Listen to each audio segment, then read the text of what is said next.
இவ்வளவு நாள் வரைக்கும் நாங்க தான் கத்திக்கிட்டு இருந்தோம், இனிமே எங்களுக்கு தேவையில்லை, நீனே உளறி கொட்டி வச்சுட்டே இருக்கிற. தண்ணி போட்டு விட்டு ஒண்ணு பேசுவாரு, தண்ணி போடாம ஒண்ணு பேசுவாருன்னு எல்லாரும் சொல்றாங்க. ஆனா இப்ப தண்ணி போடாமையே ரெண்டு பேசுறாருன்றது இப்ப தெரிய போட்டு.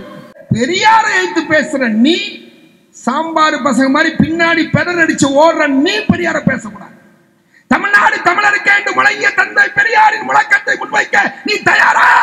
திராவிடம் என்ன சொன்னதோ, பெரியார் என்ன சொன்னாரோ, பெரியார் எந்த சட்டத்தை எரித்தாரோ, எதற்காக அந்த சட்டம் எரிக்கப்பட்டதோ அதே செயலை செயல் வடிவம் கொடுத்து உயிரோட்டமாக இயக்கிய ஒரு இயக்கம் உண்டு என்றால் அது விடுதலை புலிகள் இயக்கம் தான். அம்பேத்கர் ஈழத்தில் பிறந்திருந்தால் அம்பேத்கரை போல ஒருவர் ஈழத்தில் பிறந்து இலங்கையில் பிறந்து சட்டம் எழுதாததனால் என் தலைவன் பிரபாகரன் உள்ளிட்ட என் உறவுகள் ஆயுதம் எழுந்து நிற்கக்கூடிய நிலைக்கு அந்த சட்டம் வழிவகுத்திருக்கிறது. பார்ப்பு அப்படின்னா சின்னது அர்த்தம். சின்னது அப்ப பெருசு ஒண்ணு இருக்குல்ல, அது யாரு? நான் தான்டா. டேய் புரியுதா? நான் தான். பாப்பானுக்கு மூத்தவன் பறையன் கேப்பாரட்டு கீழ் சாதி ஆனண்டா. பார்ப்பு பார்ப்பு என்றால் சின்னவன், நான் தான்டா மூத்தவன். இந்த அரசியல் தெரியாத நாடாரி நாய்களுக்கெல்லாம் இந்த மேடை போட்டு செல்ல வேண்டிய அவசியம் இருக்கு. நவம்பர் 26 சட்ட எரிப்பு நாள் என்பதற்கான விளக்கத்தை அன்பிற்குரிய அண்ணன் வந்தியத்தேவன் மிக அழகாக வரலாற்று சிறப்பு வாய்ந்த ஒரு உரையை ஆற்றினார். தந்தை பெரியார் அவர்கள் சாமிமலையில நடந்த பொதுக்கூட்டம், பிறகு தஞ்சாவூரில் நடந்த பொதுக்கூட்டத்தில் 1952 தொடர்ந்து முன்வைக்கப்பட்டதை 1957 நவம்பர் 26 நாள் சட்டத்தை எரிக்க போகிறோம் என்று சட்டம் ஏற்றுக்கொள்ளப்பட்ட நாளில் அதை எரிப்போம் என்று அறிவித்து எரித்தார். சோழபுரம் புதுத்தெரு பகுதியைச் சேர்ந்த மறைந்த பெரியவர் ஐயா முருகேசன், நான் அவருக்கு ரொம்ப நெருக்கமா இருந்தவர். விடுதலை தமிழ் புலிகள் கட்சியினுடைய முன்னணி பொறுப்பாக உடைய தம்பி தைசேகர் கூட அந்த ஊரை சேர்ந்தவர் தான். அவருடைய வரலாறு நாம் பார்த்திருக்கோம், படிச்சிருக்கோம். முப்பெரும் விழாவிற்கு வருகை தந்திருக்கக்கூடிய அன்பிற்குரிய தேவேந்திரகுல இளைஞர் பேரவையினுடைய தலைவர் அன்பிற்குரிய தோழர் SR பாண்டியன் அவர்களை வரவேற்கிறோம். அவருடைய வரலாற்றில் சொல்லப்பட்ட செய்தி என்னன்னா, அண்ணன் சொன்னாரு 200 பேர்னு. அன்றைக்கு போக்குவரத்தே நிறுத்தப்பட்டுச்சு. சாம்பலை எரிச்சு அனுப்பிச்சாங்க அமைச்சர்களுக்கு, மத்திய மாநிலத்தினுடைய அரசுக்கு சாம்பலை எரிச்சு அனுப்பிச்சாங்க. சட்டம் எரிக்கிற நிலையிலும் 3 ஆண்டு தண்டனை என்கிற நிலையில் பக்கத்துல ஒரு 0 வேணா போட்டு 30 ஆண்டு வேணாலும் இருக்கலாம் என்று அன்னைக்கு அறிவித்து அந்த சட்ட போராட்டத்தை எரித்தார்கள். குமரன் பேசுகிற போது மிக அழகாக ஒரு கேள்வியை, எல்லோரும் கேட்கிற கேள்வி அல்லது எழக்கூடிய கேள்வியை அல்லது ஐயத்தை அவர் எழுப்பினார். என்னையா அது? ஒரு பக்கம் சட்டம் உருவானதை பாராட்டி அம்பேத்கர் சொல்றீங்க, இன்னொரு பக்கம் சட்டம் எரித்ததும் பற்றி பேசுறீங்க. ரெண்டுமே முரணா இருக்க, இது ஒவ்வாமையாக இருக்கிறதே என்கிற செய்தியை அவர் உள்ளே வைத்து அவர் விளக்கமும் சொன்னார். இன்னும் ஆழமாக சொல்ல போனால், அம்பேத்கர் உருவாக்கிய அரசமைப்பு சட்டத்தில் பார்ப்பனியருடைய ஆதிக்கம், சனாதன சக்தியினுடைய ஆதிக்கம், மனு சட்டத்தினுடைய வெளிப்பாடு, மனிதனுக்கு மனிதன் தாழ்ந்தவன் என்கிற அடிப்படையில் ஏற்றத்தாழ்வுகளை உருவாக்குகிற வர்ண முறையை, அதை பாதுகாக்கக்கூடிய அம்சங்கள் அந்த பிரிவுகளே இருந்தது என்பதற்காகத்தான் இந்த சட்டத்தை எரிக்க வேண்டும் என்று முடிவு செய்து எரித்தார்கள். ஆனால் இன்றைக்கு அந்த சட்டம் பாதுகாக்கப்பட வேண்டுமா? ஆம். இந்திய அரசியலமைப்பு சட்டத்தை நாங்கள் மாற்றுவோம் என்று கூக்குரல் இடுகிறார்கள், கூச்சல் இடுகிறார்கள், பாராளுமன்றத்தில் வெறி கொண்டு பேசுகிறார்கள். உத்தரப்பிரதேச இருக்கக்கூடிய சங் பரிவார சங்கி கும்பல் இந்திய அரசமைப்பு சட்டம் நாங்கள் ஏற்க மாட்டோம் என்று. எதனால்? இங்கே சமத்துவம் இருக்கிறது. அந்த சட்டத்தின் அடிப்படையில் சிறுபான்மை மக்களுடைய பாதுகாப்பு இருக்கிறது, கருத்துரிமை பாதுகாப்பு இருக்கிறது, பேச்சுரிமை பாதுகாப்பு இருக்கிறது, சமத்துவத்திற்கான சமூக நீதிக்கான அடையாளம் இருக்கிறது, வழிகாட்டுதல் இருக்கிறது, அரசியல் பிரதிநிதித்துவ உரிமை இருக்கிறது. இதையெல்லாம் யாருக்கு எதிராக இருக்கிறது? வர்ணாசிரமத்திற்கு, சாதியத்திற்கு, மனு சட்டத்திற்கு, சனாதனத்திற்கு எதிராக இருக்கிற கோட்பாடுகளாக இருக்கிறது. எனவே இந்த கோட்பாடுகள் சட்டங்களாக இருக்கிற இந்த சட்டம் எங்களுக்கு வேண்டாம் என்று புறக்கணிப்போம். இந்து ராஷ்டிரம் அமைப்போம், இது இந்து நாடு என்று பிரகடனப்படுத்துவோம். 100 ஆண்டுகளுக்கு முன்னதாக RSS தோற்றுவிக்கப்பட்ட போது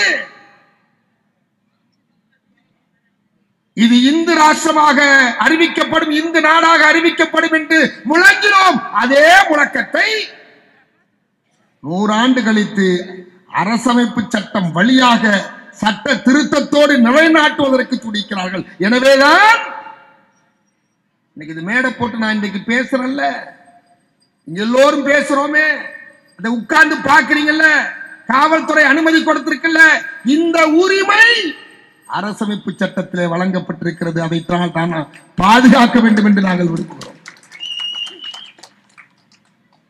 சனாதன சக்திகளுக்கு எரிச்சல் ஊட்டுவதாக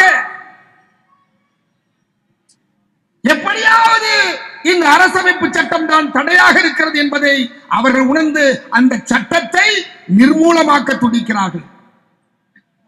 எனவே அந்த சட்டத்தை பாதுகாக்க வேண்டும் என்கிற அடிப்படையில் தான் நாம் இன்றைக்கு பேசிக் கொண்டிருக்கிறோம்.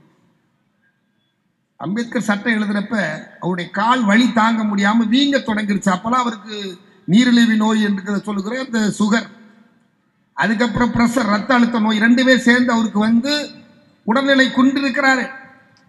எழுதுறாரு, பல இரவுகளும் பல பகலையும் பல நாட்களையும் கொண்டு எழுதுறார். 2.5 வருஷத்துக்கு மேல எழுதி எழுதி எழுதி எழுதி கொண்டு வந்து கொடுக்கிறார். உலகம் முழுவதும் இருக்கக்கூடிய சட்டங்களை பார்த்து படித்து ஆய்ந்து தோய்ந்து அறிந்து அதை கொண்டு வந்து எடுத்து அதிலிருந்து எது இந்த நாட்டுக்கு தேவை என்பதை எடுத்துக்கொண்டு அதை எழுதுகிறார். 25 பிரிவுகள், 12 அட்டவணை, 106 திருத்தங்கள். இப்பதான் 106 திருத்தத்துக்கு முன்னாடி 448 உட்பிரிவுகள், 1,17,369 சொற்களை கொண்டு கோத்து இந்த அளவிற்கு ஒரு அரசமைப்பு சட்டம் உலகில் வேறு எங்கும் இல்லாத உண்மையான பாதுகாப்பு சட்டமாக இன்றைக்கு அதை உருவாக்கி தந்தார்.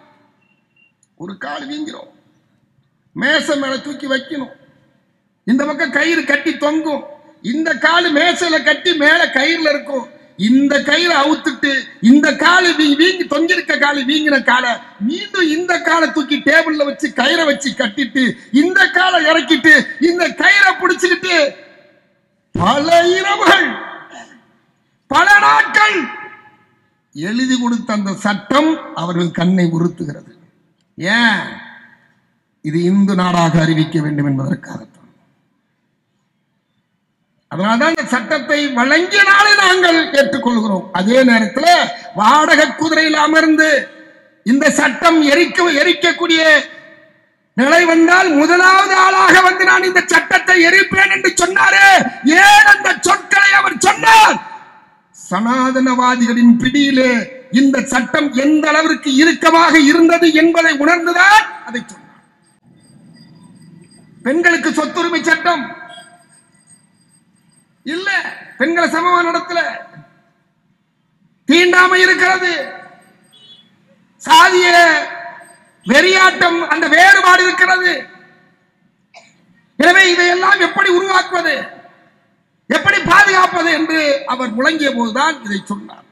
இன்னொன்றையும் சொன்னார், சாதிதான் இந்த சமூகம் என்றால் வீசும் காற்றில் விஷம் பரவட்டும் என்று சொன்ன அந்த மகத்தான தலைவர் எழுதிய சட்டம்தான் இந்திய அரசியலமைப்பு சாசன சட்டம். எதுவே அதை பாதுகாக்கும். தந்தை பெரியார் எரிக்க சொன்னார், சனாதனத்தை பாதுகாக்கிறது, சாதியை பாதுகாக்கிறது, ஏற்றத்தாழ்வை உருவாக்குறது, மனுஷனுக்கு மனுஷன் சமம் இல்லை என்று சொல்லுகிற நிலை இருக்கக்கூடிய உட்பிரிவுகளை எரிக்க சொன்னார். அதனாலதான் சட்டத்தை எரிச்சாங்க. 10,000 பேருக்கு மேல கணக்கு வழக்கு இன்னும் தெரியல, தெரிஞ்ச வரைக்கும் உள்ள தகவல் எரிக்க சொன்னார். இங்கே தலைவர் பிரபாகரனை எங்கிருந்து நாங்கள் இந்தோடு இணைத்து பார்க்கிறோம் என்று சொன்னால், எனக்கு தெரிஞ்ச வகையில் ஒண்ணு சொல்றேன்.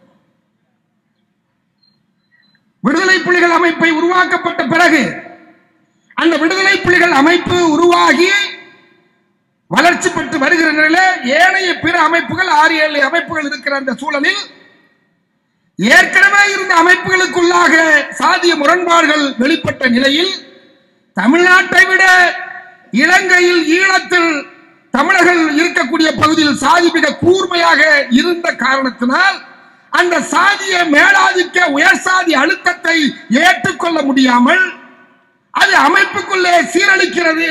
ஏற்கனவே இருக்கக்கூடிய இயக்கங்களுக்குள் வளர்ச்சியை அது பின்னோக்கி தள்ளுகிறது. சாதி ஆதிக்கம் உள்ள இயக்கமாக அது மாறுகிறது. சிங்களவனை எதிர்த்து, இலங்கை எதிர்த்து தமிழ் உரிமையை நிலைநாட்டுவதற்கு இந்த இயக்கங்களுக்குள் இருக்கக்கூடிய சாதி வேற்றுமை எதிராளிக்கு சாதகமாக இருக்கிறது.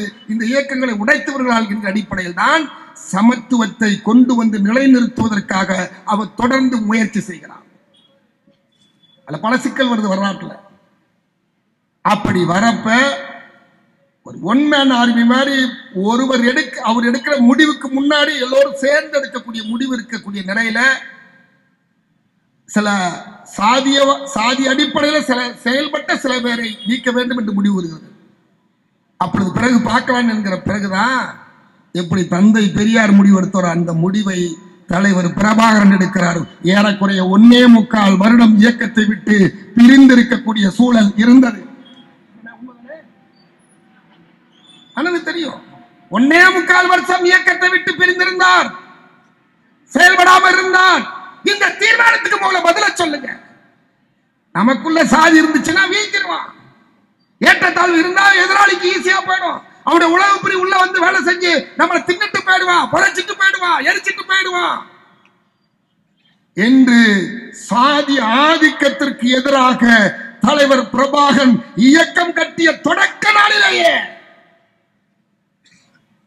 அந்த இயக்கத்தை ஒரு சாதி அற்ற இயக்கமாக, சாதி முரண்பாடு இல்லாத இயக்கமாக, சமத்துவம் கொண்ட இயக்கமாக, போராளி இயக்கமாக, மண்ணுரிமை இயக்கமாக, விடுதலை யுத்த களத்தில் தன்னையே அர்ப்பணித்துக் கொள்ளுகிற ஈகம் மட்டுமே முதன்மையான காரணியாக கொண்ட ஒரு இயக்கத்தை கட்டளிப்பினார் என்று சொன்னால் அதுதான் தலைவர் பிரபாகரன். திராவிடம் என்ன சொன்னதோ, பெரியார் என்ன சொன்னாரோ, பெரியார் எந்த சட்டத்தை எரித்தாரோ, எதற்காக அந்த சட்டம் எரிக்கப்பட்டதோ அதே செயலை செயல் வடிவம் கொடுத்து உயிரோட்டமாக இயக்கிய ஒரு இயக்கம் உண்டு என்றால் அது விடுதலை புலிகள் இயக்கம் தான். ஒரு தலைவர் இருக்கிறார் என்று சொன்னால் அவர் மேதகு தலைவர் பிரபாகரன் அவர்கள். ஆனா இன்னைக்கு இன்னொரு விஷயமா பாருங்க, இந்தியாவில் அம்பேத்கர் மட்டும் சட்டத்தை எழுதாம போயிருந்தா என்ன நடந்திருக்கும்? நம்ம நிலைமையெல்லாம் யோசிச்சு பாருங்க. இந்த மேடை போட்டு நடத்த முடியுமா? சுதந்திர இந்தியாவில் 75 வருஷம் பிறகு அனுமதி கேட்டு 15 நாளுக்கு பிறகு 20 நாள் எழுதி கொடுத்த பிறகு நேற்று ராத்திரி முடியாம இன்னைக்கு காலையில தான் நடத்தீங்கன்னு சொல்ற அளவுக்கு இருக்குன்னா கருத்துரிமை இருக்கிறது, பேச்சுரிமை இருக்கிறது. அரசமைப்பு சட்டம் வழங்கி இருக்கக்கூடிய 14, 17, 14, 16, 25 மிக அழகா நமக்கான வாய்ப்பை வழங்கி இருக்கிற சூழலிலும் ஒண்ணு இல்லைங்க, ஒரு அரங்கத்துல போய் கூட்டம் போட்டோம்னா அந்த அரங்கத்துல போய் போலீஸ்ல பர்மிஷன் வாங்கிட்டு சொல்லக்கூடிய நிலைமை இருக்குதுன்னா, ஹரிபிரந்தாமன் நீதியரசரா இருந்தப்ப கொடுத்த தீர்ப்பை மதிக்காம இன்றைக்கு காவல்துறையும் போலீஸ் இருக்கு, அரசு இருக்குதுன்னா அரங்கத்துல போய் நடக்கிறதுக்கு தேவையில்லைன்னு சொல்லிட்டாங்க. ஆனா எல்லா அரங்கத்திலையும் போய் எங்களை எல்லாம் நீ கொடுக்க கூடாதுன்னு சொல்லி 15 நாளைக்கு முன்னாடி கொடுத்தா நீதிமன்றம் போயிடுவோம். நேற்று வரை கொடுக்கல. இது யாரோட அழுத்தமோ எங்களுக்கு தெரியல, அது ஒரு பக்கம் இருக்கட்டும். ஆனால் இன்னைக்கு 75 ஆண்டு காலம் கழித்தும் இப்படிப்பட்ட நெருக்கடி இருக்கிறது என்று சொன்னால் சாதிய சனாதனம் மேலோங்கி இருக்கக்கூடிய பார்ப்பனர்களுடைய அந்த ஆதிக்கம் இருக்கக்கூடிய நிலையில் நமக்கான உரிமை என்ன இருக்கும் இல்லையே?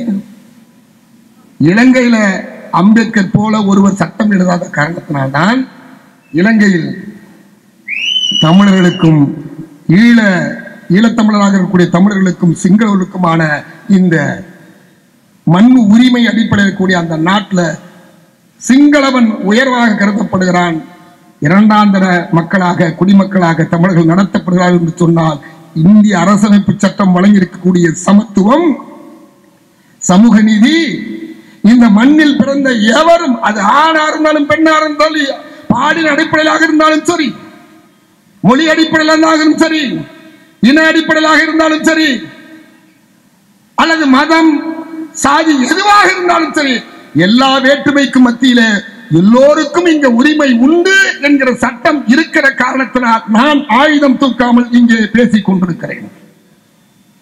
அம்பேத்கர் ஈழத்தில் பிறந்திருந்தா அம்பேத்கரை போல ஒருவர் ஈழத்தில் பிறந்து இலங்கையில் பிறந்து சட்டம் எழுதாததனால் என் தலைவன் பிரபாகரன் உள்ளிட்ட என் உறவுகள் ஆயுதம் ஏந்தி நிற்கக்கூடிய நிலைக்கு அந்த சட்டம் வழிவகுத்திருக்கிறது. இலங்கையோட சட்டம் வழிவகுத்திருக்கிறது. அதனால தான் இந்த சட்டத்தை பாதுகாக்க வேண்டிய அம்சமும் இருக்கிறது. இந்த சட்டத்தில் இருக்கக்கூடிய குறைபாடையும் சுட்டிக்காட்டி பகுத்தறிவு பகலவன் தந்தை பெரியார் சட்டத்தை ஏறிட்டார். ஆனா இன்னைக்கு தமிழ்நாட்டில்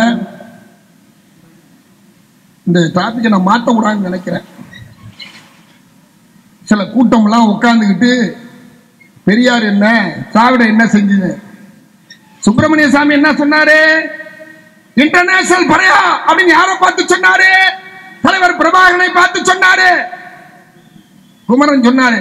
ஒரு வகையில பாப்பான்னா பார்த்துக்கிட்டு இருப்பான், அந்த விஷயம் கருத்தை சொன்னாரு. அதோட கூட ஒரு கருத்து உண்டு, பார்ப்பு அப்படின்னா சின்னதுன்னு அர்த்தம், சின்னது. அப்ப பெருசு ஒண்ணு இருக்குல்ல, அது யாரு, நான் தான்டா. டேய் புரியுதா, நான் தான், நான் தான், புரியுதா? பாப்பானுக்கு மூத்தவன் பறையன் கேப்பாரட்டு கீழ் சாதி ஆனண்டா.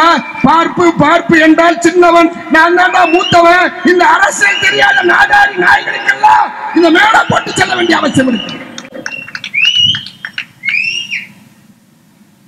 ஆனா இன்னைக்கு சங்கின்னா என் தோழன், உற்ற நண்பன், உங்களுக்கு அவங்க உற்ற நண்பன் தான்.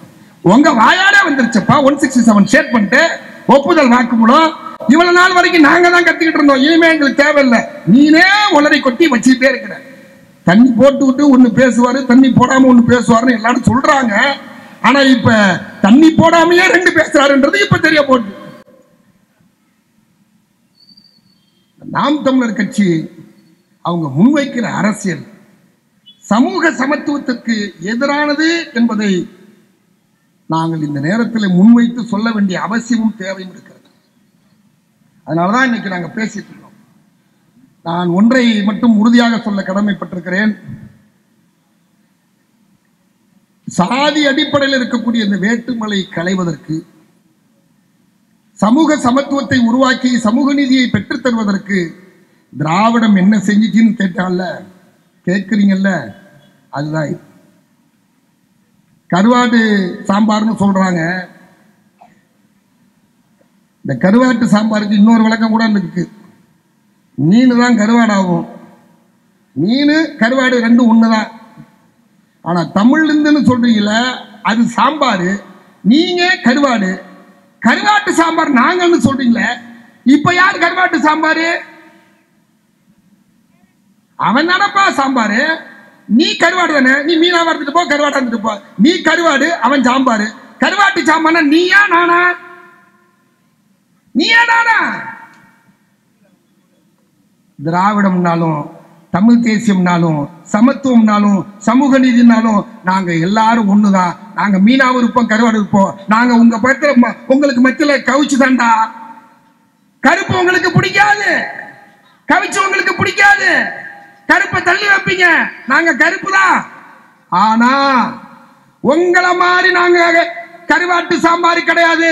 நாங்க உண்மையான கருவாடுறா.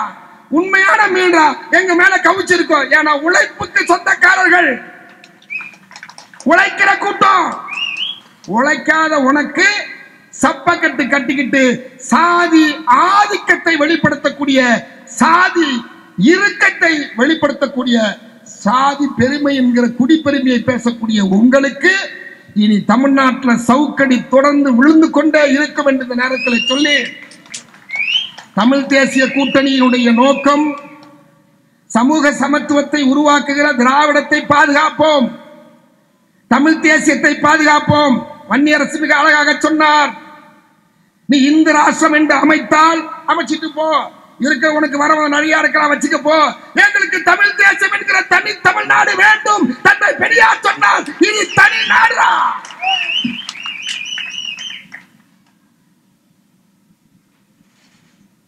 பெரியார் சொன்னார். எனவே பெரியாரை வைத்து பேசுற நீ, சாம்பார் பசங்க மாதிரி பின்னாடி பெடர் அடிச்சு ஓடுற நீ பெரியார பேசக்கூடாது. தமிழ்நாடு தமிழருக்கு என்று முழங்கிய தந்தை பெரியாரின் முழக்கத்தை முன்வைக்க நீ தயாரா? வா, வெளியில வா, வந்தெடுக்கிறோம். வெளியே சிறுத்தையே வா, புலியே வா என்பதை போல இதோ நாங்கள் நிற்கிறோம். எந்த சூழலிலும் நாங்கள் தமிழ் சமூகத்தை விட்டு விலகி நிற்க மாட்டோம். தமிழ்நாட்டு மக்களுக்கான உரிமைக்காக தொடர்ந்து களத்தில் நிற்போம் என்று சொல்லி, இந்த இயேசுநாதருக்கு பின்னாடி அவருடைய அண்ணன் பேதுரு ஒருத்தர், அவருக்கு சீடரா அந்த பேதுரு ஒருத்தர் போனார். அவருக்கு தம்பியே என்னமோ தான் அந்த சைமன், அவருக்கு பேர் செபாஸ்டின்னு ஒரு பேரு. அடா பாவில அவங்க அப்பா என்ன நேரத்தில் பேரை வச்சாருன்னு தெரியல. அவ்வளவு விசுவாசமா இருக்கணும், அண்ணன் பேச்சை கேட்டுட்டு அவர் குருநாதரா ஏத்துட்டு போனாரு. இங்க ஒரு அண்ணன் இருக்காரு, இந்த அண்ணனை அண்ணன் சொல்லிட்டு அந்த பேதருக்கு சைமன் போன மாதிரி. ஆனால் இந்த தமிழ் சமூகத்திற்கு, ஈழத்தமிழ் சொந்தங்களுக்கு எதிராக புலிகளையும் விடுதலை புலிகள் இயக்கத்தையும் அந்த தியாகத்தையும் கொச்சைப்படுத்துகிற இவர்களை போன்ற திரள் நிதி திரட்டி வேண்டாம். இவர்களுக்கெல்லாம் எச்சரிக்கை விடுகிறோம், உங்களுடைய கனவு இனி பழுக்காது. உங்களை தரமட்டமாக நாங்கள் வெளுத்து வாங்கி உரித்தெடுப்போம் என்று சொல்லி, விடுதலை தமிழ் புலிகள் கட்சியின் சார்பிலும் தமிழ் தேசிய கூட்டணியின் சார்பிலும் இந்த தமிழ் தேசிய கூட்டணியின் சார்பிலே உருவாக்கப்பட்ட இந்த முப்பெரும் விழாவில் பங்கேற்று சிறப்பித்த ஒவ்வொருவருக்கும் என்னுடைய நெஞ்சம் நிறைந்த நன்றியை சொல்லி வாழ்த்து விடைபெறுகிறேன். நன்றி, வணக்கம்.